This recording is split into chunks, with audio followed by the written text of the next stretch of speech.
Hello mga katropa, ngayon ay magna-night camping tayo sa labas ng bahay. Ngayon ay nagsiset ako ng tent ko ngayon. Kasama ko dito ang aking kapatid na bunso, tinutulungan niya ako. Medyo natagalan ako dito sa pagsiset kasi malaki-laki na rin eh. So, ganun. Habang inaayos ko to, paki-subscribe, like, and share naman tong video na to. Thanks. Okay guys, nagawa na natin yung tent natin. Ayan po. Masyadong maliwanag kanina, hindi ko na-ayos yung camera.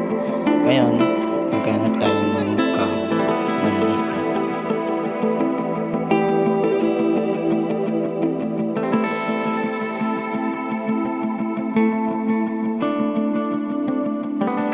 Dito, gumagawa na ako ng pang firewood. Hindi siya masyadong nabasa sa ulan, kaya okay lang ito sa pang campfire ko.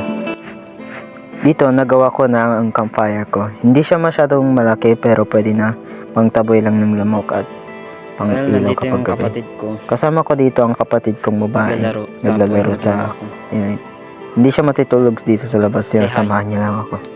Say hi, Ivy.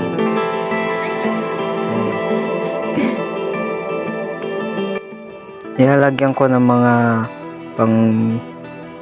pang firewood yung campfire ko para hindi siya mawala, para lumayo na rin yung mga lamok na papasok dito sa tent ko. Hinihintay ko lang na yung oras.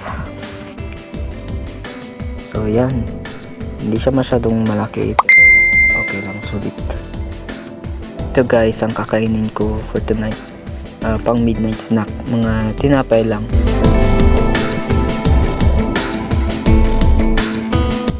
Kinakain ko na dito yung aking tinapay habang hinihintay ko na humina na yung apoy.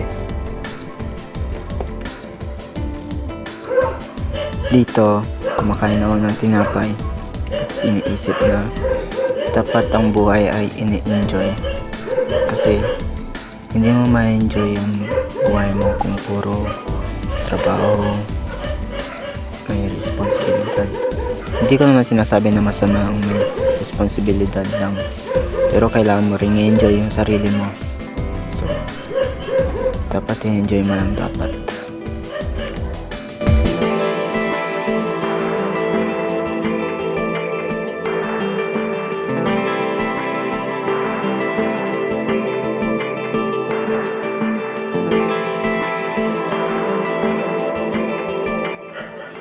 Dito na guys magtatapos ang aking video.